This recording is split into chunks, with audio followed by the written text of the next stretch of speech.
मध्य प्रदेश में कोरोना काल के दौरान कई लोगों को आर्थिक एवं जनहानि से गुजरना पड़ा था और सरकार द्वारा मृतकों को 1 लाख रुपए राशि देने वाली योजना के तहत पूर्व मुख्यमंत्री कमलनाथ के बयान को लेकर कैलाश विजयवर्गीय ने कहा कि ऐसा कोई भी व्यक्ति उनके पास नहीं आया है। इंदौर में ऑक्सीजन प्लांट शुभारंभ के मौके पर पहुंचे कैलाश विजयवर्गीय द्वारा मीडिया से चर्चा करते हुए कहा गया कि शहर में पुलिस प्रशासन सुरक्षा व्यवस्था काफी अच्छे से संभाले हुए है। यहां शहर में महिलाएं पूरी तरह से सुरक्षित रूप से देर रात तक सराफा और चाट चौपाटी पर खाने पीने के लिए गुजर रही हैं। इसी से अंदाजा लगाया जा सकता है कि शहर पूरी तरह से सुरक्षित है। देखिए, अगर आप देखेंगे, कंपेयर करेंगे मध्य प्रदेश के अन्य प्रदेशों से, तो मैं कह सकता हूँ कि मध्य प्रदेश शांति का टापू है। कुछ घटनाएं होती है, इससे मैं इनकार नहीं कर रहा हूँ और उस घटनाओं की निंदा होना चाहिए, पर लॉ एंड ऑर्डर ऐसा कुछ चिंताजनक हो कि बहुत आम नागरिक असुरक्षित महसूस कर रहा हो। आज भी रात को 12 बजे सराफे में महिलाएं जाती है और खा कर आ रही है। तो इंदौर में इस प्रकार कोई अराजकता वाला वातावरण नहीं है। आपका प्रश्न से ऐसा लग रहा है जैसे इंदौर में लॉ एंड ऑर्डर बिल्कुल कोलैप्स हो गया, लोग घर के बाहर नहीं निकल रहे हैं, महिलाएं घर के बाहर निकल रही है। ऐसा बिल्कुल भी नहीं होगा। अगर ऐसा होगा तो सबसे पहले आगे मैं आऊँगा। और इसलिए आप भी पत्रकार हैं, जवाबदारी के साथ पत्रकारिता करेंगे तो शहर में किसी प्रकार की अराजकता नहीं होगी। तो वहीं कोरोना काल के दौरान मृतकों को 1 लाख रुपयों वाली योजना पर पूर्व मुख्यमंत्री कमलनाथ के बयान को लेकर उनका कहना था कि कोई भी व्यक्ति अभी तक हमारे पास योजना को लेकर नहीं आया है। यदि ऐसी कोई बात आती है तो सरकार से चर्चा कर उसका निराकरण निकाला जाएगा। समाज में जीते हैं, समाज का हम पर कर्ज रहता है, एक नागरिक के रूप में, एक व्यवसायी के रूप में, एक कंपनी के रूप में। यदि इसलिए हमारी सामाजिक जवाबदारी में है, एक नागरिक के रूप में हमारा दायित्व है कि हम जहाँ रहते हैं वहाँ पर लोगों की सेवा करें। एक व्यवसायी के रूप में हमारा दायित्व है कि जिस क्षेत्र में हम व्यवसाय करते हैं वहाँ पर हम किस प्रकार सामाजिक सेवा कर सकें। इसी प्रकार एफएमसी कंपनी ने भी अपने दायित्व का निर्वहन किया। जैसा कि भी राजू जी ने बताया कि एक प्लांट नहीं है, और भी उन्होंने अलग अलग स्थानों पर प्लांट लगाए।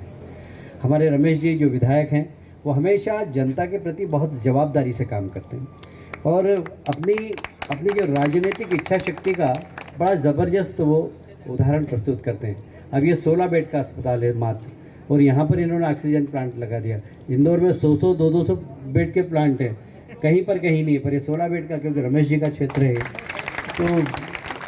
तो ये रमेश जी की विशेषता। अच्छा, यहाँ नहीं लगाया, अभी आपको पता है कि नहीं पता है, जो बीमा हॉस्पिटल है वहाँ टीबी हॉस्पिटल खंडर पड़ा था, उसमें करोड़ों रुपया लगाकर उसका पूरा रिन्यूअल कर दिया। उसको सारे नए बिस्तर ला दिए, वहाँ से मुझसे भी लड़ झगड़ के एक ऑक्सीजन प्लांट लगवा दिया वहाँ पर। अभी एक मशीन और MRI मशीन की भी हम लोग जुगाड़ कर रहे हैं, सब जन सहयोग से, CSR से, कंपनियों से बात करके पूरा की पूरा हॉस्पिटल इन्होंने खड़ा कर दिया। तो ये रमेश जी की विशेषता है कि जहाँ भिड़ जाते हैं वहाँ काम करते हैं। एफएमसी कंपनी से भी मैं निवेदन करूंगा, एक बार रमेश जी के साथ उस हॉस्पिटल में जाएं, आपके CSR से अगर कुछ फंड हो तो वहाँ पर किस प्रकार कर सके, क्योंकि पूरा हॉस्पिटल नागरिकों के सहयोग से वो बन रहा है। 100 बेडेड है ना वो, क्यों रमेश जी?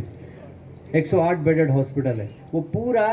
मैं जब देखने आया, जब शुरू में देखा और अभी देखा, ज़मीन और आसमान का अंतर आ गया। सारे बेड नए आ गए, पर्दे नए लग रहे हैं, पंखे नए लग रहे हैं, सब किसी न किसी को पकड़ के पूरे हॉस्पिटल को ऐसा कर रहे हैं कि सरकारी हॉस्पिटल तो रहता ही नहीं। इतना परेशान किया था उस समय सरकार ही नहीं, समाज भी खड़ा हो गया था, और सामाजिक रूप से जिस प्रकार की मदद की गई उसमें एफएमसी की भी भूमिका बड़ी महत्वपूर्ण थी।